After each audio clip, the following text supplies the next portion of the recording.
Greetings, family. This is IMAHKÜS Njinga Okofu Ababio, affectionately known as Mama Africa. One morning, very early, two fishermen had invited me to come and visit their village. Well, other than visiting Margaret's village, I had never been to an African village. This village, they tell me, was a Fanti village. So I and Nana Red, another brother who was along on the trip, agreed to go with me. Nobody else was awake, so he and I went down the road following the two fishermen. Well, there weren't a lot of houses there, but we came to the first house, and it was an abandoned house, and it had a caretaker. And I was like, a caretaker? Why would they need a caretaker in an abandoned house? But that was their custom. And besides, he was an old man and needed some place to stay. So this at least gave him a roof over his head. We went next door to what is now called One Africa. And I remember standing there, looking out at the ocean, watching women break rocks. And by breaking of the rocks, those rocks were used for construction. As I gazed out into the ocean, gazing at that Elmina Castle dungeons in the distance, I thought to myself, I could live here. And I would want Nana, then, as he was then called, to be here with me. As I stood there on that land, there were only 3 coconut trees. The rest of the land was bare. And as I looked into the distance at the Elmina Castle dungeons, I prayed. I called upon the ancestors and any that had the power, that if you give me this, I will be an obedient servant. Because I want to live here. I want to be here on this ocean. So as we say, I beg, I ask the ancestors to please give me this, and I would be an obedient servant. So after that, we went down to the village of Itri, where I met more children and other people, and they were so happy. We laughed, we played, and after a time of enjoying ourselves, they welcomed me as family. They said, "Oh, you are our family." And I agreed, yes, I am. And then Nana Red and I returned to the hotel to make plans because we were getting ready to go to Cape Coast to see the installment of the chief. No, talking to. Oh, I thought you were talking to me. Okay.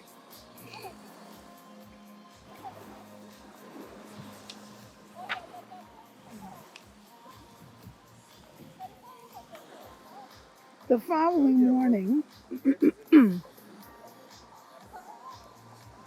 or later that morning, after returning to the hotel, the group went to Cape Coast to visit our host, who was being installed as a chief.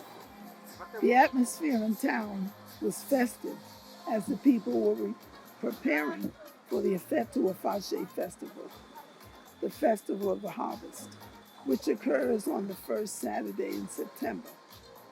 The festival is the occasion for pouring libation, sprinkling yam to our ancestors, and the 77 gods of Ogwa, Cape Coast, for the part they played in bringing us abundant yield from both land and sea, and for warding off any misfortune that may have befallen the Ogwa state. It is also a misfortune that would have befallen the Ogwa state. It is also a misfortune. That's not good.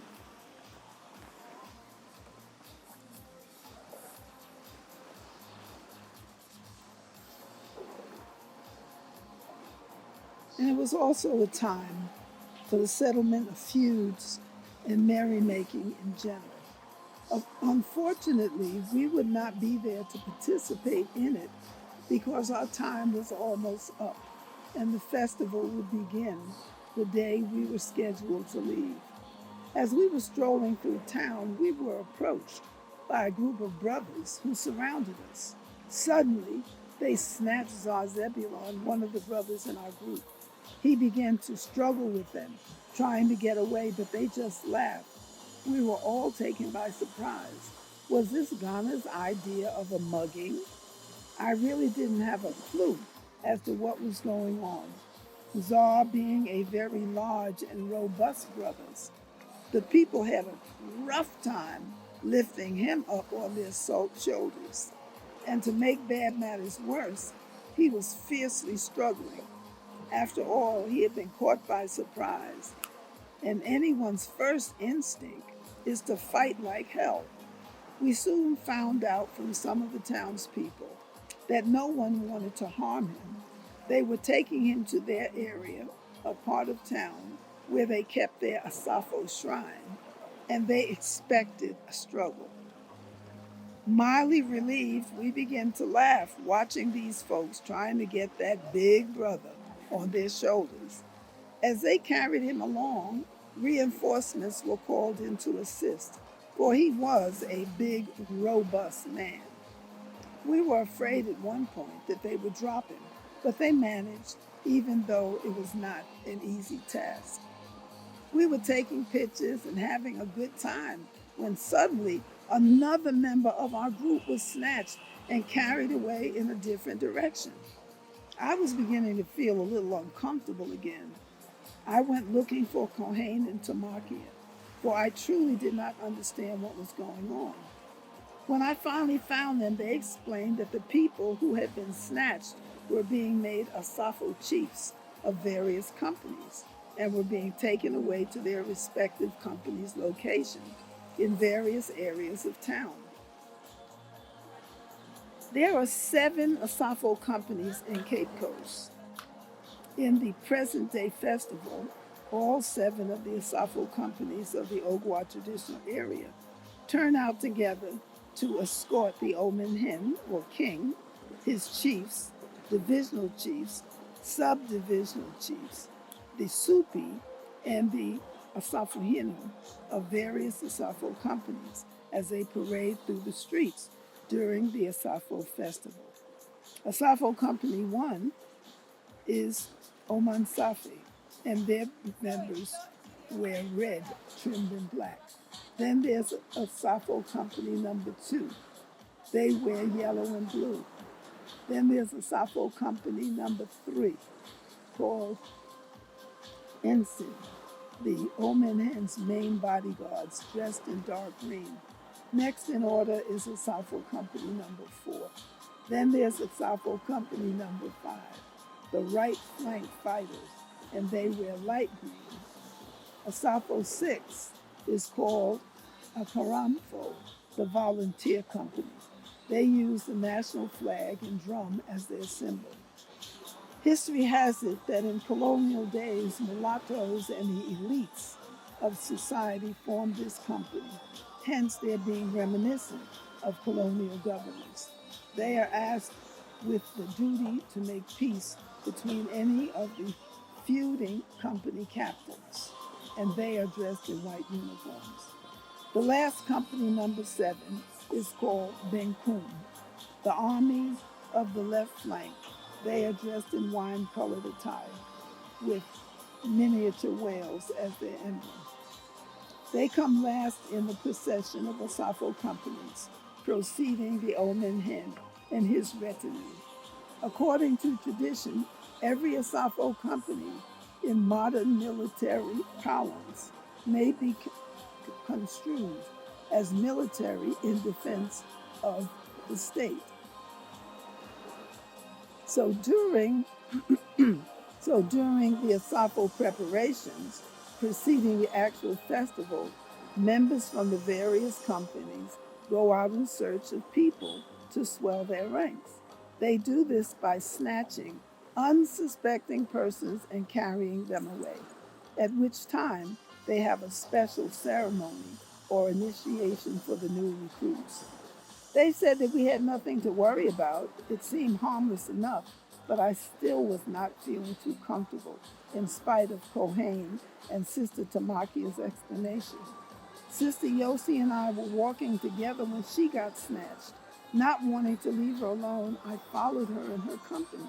She belonged to company number 5. People were singing and jumping around. Men were beating drums, cowbells, blowing horns, and dancing in the street. Ahoo, ahoo, which means this is yours. They chanted as they waved their lapa and other pieces of cloth at the person who was snatched. Ehoo, ehoo. This chant was said to drive away evil spirits away from the person who was being made a chief, and declaring to everyone that this person now belongs to their company or tribe. Ehoo! Ehoo! I shouted, waving my cloth also. When I saw Kohen again, he told me that 4 members of our group, Nasi, Sister Yossi, Mr. Red, and Zar Zebulon, had all been snatched. Those of us who remained were split up so that each person snatched would have representation from our group. I followed Nasi and his company because no one was with him. I joined in the festivities, following the crowd to where they were taking and making certain that he knew I was there.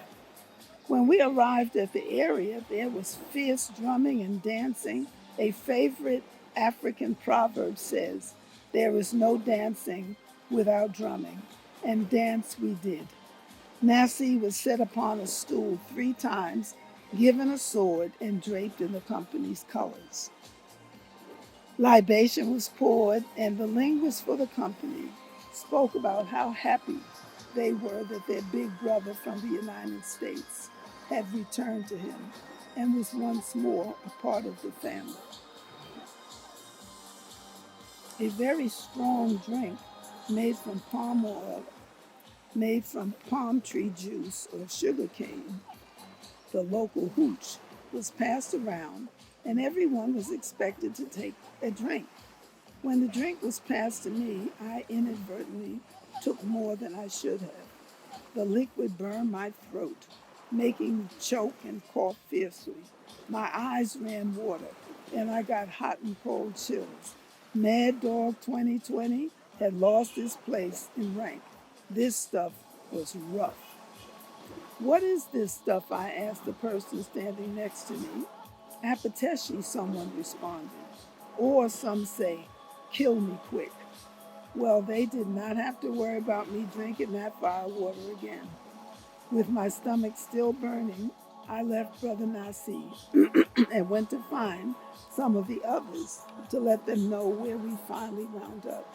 As I walked down the street, a man approached me and said they were going to snatch me next. I freaked out. "Don't touch me," I screamed. "Don't touch me. Just leave me alone. I don't want to be no chief." But the man persisted. I shouted at him again, "Leave me alone," putting on my my ghetto street attitude to show that I meant business. However, he just laughed. I suddenly turned and ran like the devil himself was after me. Where was everybody? Things were getting out of control. Are these people crazy? I thought. I had no idea what was expected of a chief, nor why they wanted me. There were so many questions that I needed answered, and with so little information and understanding of the custom, culture, and tradition, I wasn't having any of this. Not this time. I finally ran into Cohen and some of the other group members who were making the rounds to the other companies, picking up new chiefs or nanas, as they are now being referred. It had been an exciting time, but I was a nervous wreck and I was ready to return to the hotel. In fact, everyone was ready. On the way back to the hotel, I stopped at the seamstress to pick up my garments that I was having made. Our time was growing short, and it would soon be time to return to the United States. Upon returning to the hotel, everybody retired to their room to rest and refresh themselves before dinner. I rested for a short time, but was too excited to lie down. I went out to the restaurant and found that I was not alone. People were just too excited to sleep.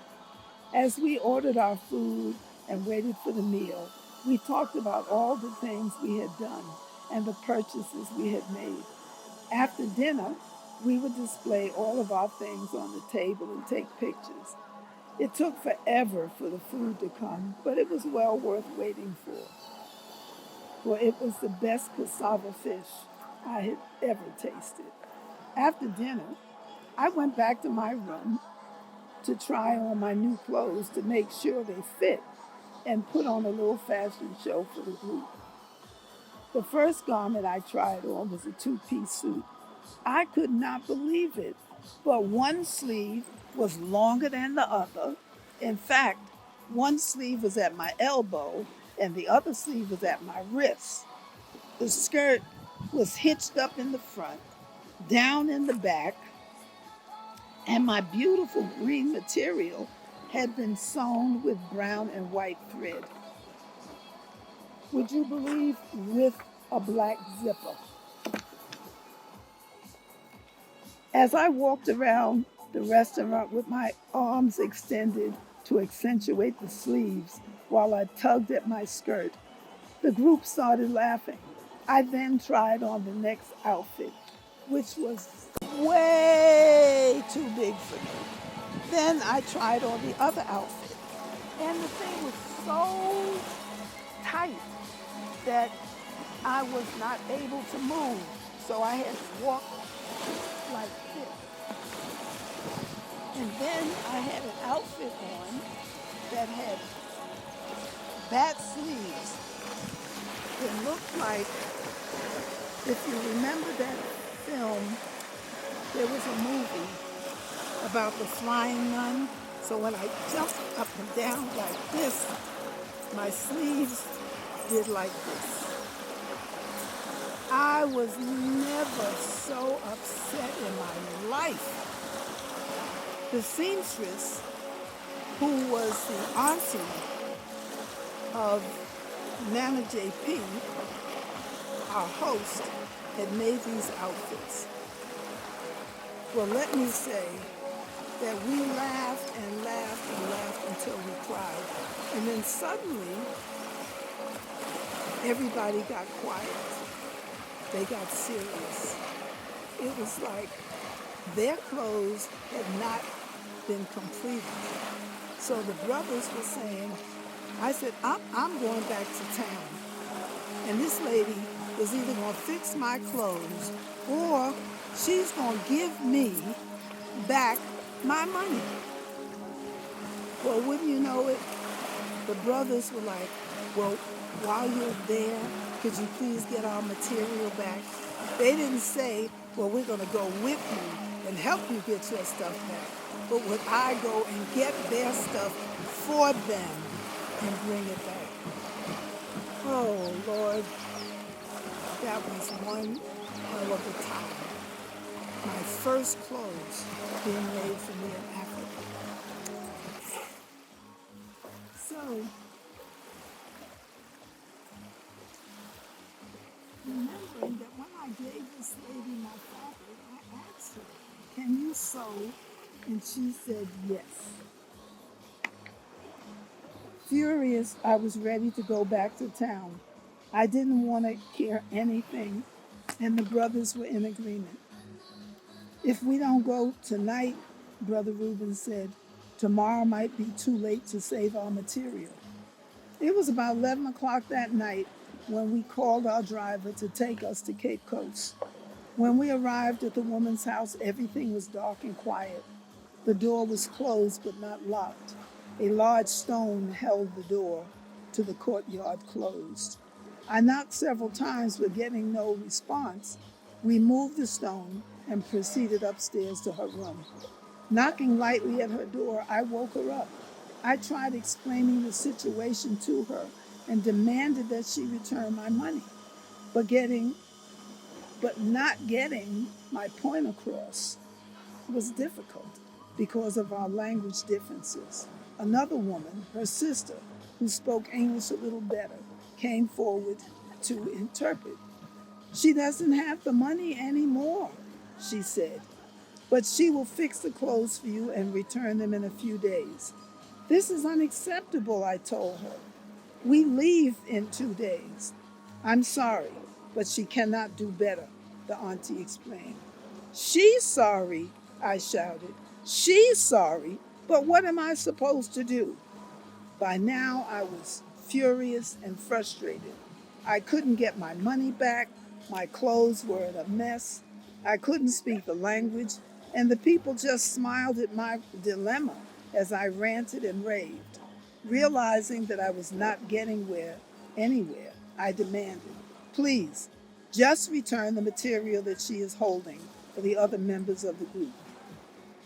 With tears in my eyes, I collected all the material and stormed out of the house to the waiting van. "Did you get our material? Did she cut our material yet?" the brothers wanted to know when I got back on the bus. "You're the fortunate ones in this drama," I assured them. "All of your material is intact." Feeling better, with their material in their hands, they thanked me and told me not to worry. "Hey, Sister Vienna, something will be worked out," they assured me. Easy for them to say, I thought to myself. They got their darn material safely in their hands. They'd be singing a different tune if the shoe was on the other foot. I wasn't feeling too optimistic, but what could I do at this time? It was after midnight when we returned to our hotel. There was one night that I wanted to go to bed so that I could cry and sulk in private. The following morning, when Sister Tamakia came to the hotel, we related our latest adventure story to her, the midnight ride of some disgruntled Africans. I was in a better mood this morning and could laugh about the night before. "Not to worry, Sister Vienna," Sister Tamakia said. "I will take you to my friend, Sister Lucy, and maybe she can do something with your clothes." Sister Lucy lived in Cape Coast and was a seamstress and designer who ran a small sewing school. She had about 15 young women in attendance. I immediately liked her. She took my measurements and, after looking at my ruined clothes, told me that she would do the best she could do and not to worry. I was beginning to wonder and worry a little too, but I left her my garments. It couldn't get any worse. "Sister Lucy, if you can fix this mess, I'll be your customer for life." I did a few last-minute things around town and enjoyed my last day in Cape Coast. I was going to miss being in Ghana. The night before our departure, we went to Sister Lucy for our things, as she had made garments for the other folks in the group. When she showed me my garments, I could not believe they were the same clothes. The girl was a magician, a miracle worker with a sewing machine, My garments were fabulous. She had made me a beautiful two-piece suit.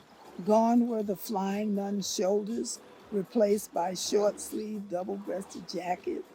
The suit that was miles too big for me was made into a unique three-piece walking suit with an A-line skirt and head wrap. Everything else was fabulous too. I hugged and kissed Lucy dancing around. I was happy and extremely grateful. Until this day, 30 years later, Miss Lucy is still my seamstress and has made all of my clothes ever since then, making me one of the best dressed women in town.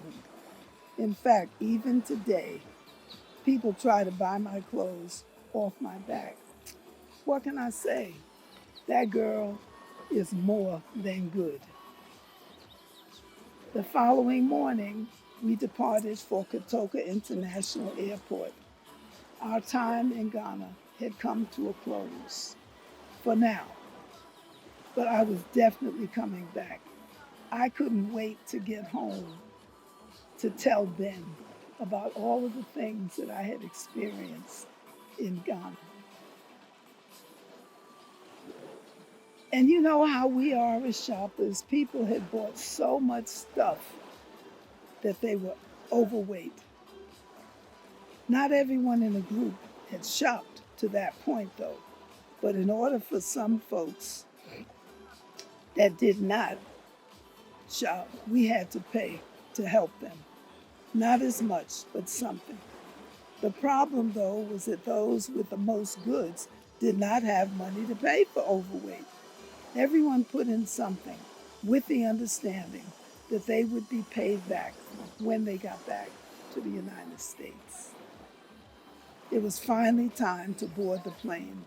We sadly said goodbye to Tamakia, our friend and angel warrior, promising that we would return.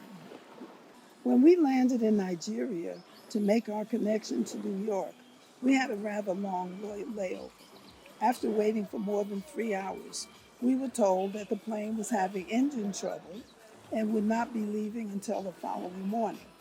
The airline authorities said they would put us up for the night and allow us to call our families in New York when we arrived at the hotel. A bus was sent to convey us to the hotel.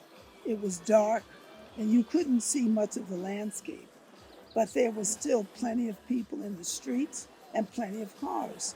At that hour, you would think that the streets would be deserted, but not so in Lagos, Nigeria. About 30 minutes later, we pulled up in front of this tall gate. Where are we? What kind of place is this? I inquired. And where is the hotel? This is the place, answered the driver as he drove into a dimly lit courtyard. By now, folks were grumbling and complaining. The building was also dimly lit with red and green lights at the entrance. It did not look kosher to me. When we got inside, we found that there was no telephone, no way to get to one. The driver of the bus was gone, and all our fussing and complaining got us nothing but stared at. No one seemed to give a damn about this group of irate African Americans. Things were so eerie, and people were not too friendly. Realizing that we would get nothing but frustrated, we followed the receptionist into the dining room where they were going to serve us a meal. There was no menu. To add insult to injury, the food was terrible. We were given a meal of tough cold chicken, sour rice, stale bread, and warm soda. We ate what we could before being shown to our rooms. My room was small with a blue light, and the bed was as hard as a rock. There was no sheet or blanket to cover up with. Since I was traveling alone, I had a room to myself. I didn't sleep much the rest of the night, and I never took off my clothes. At 5 in the morning, we took off again for the airport. At that early morning hour, the streets continued to be jammed with people, animals, and cars. Our folks back home were worried by this time, for they had been waiting at the airport and received no word of our delay. Tired and weary, we finally departed from home. 8 hours and 1 day later, we arrived at John F. Kennedy International Airport.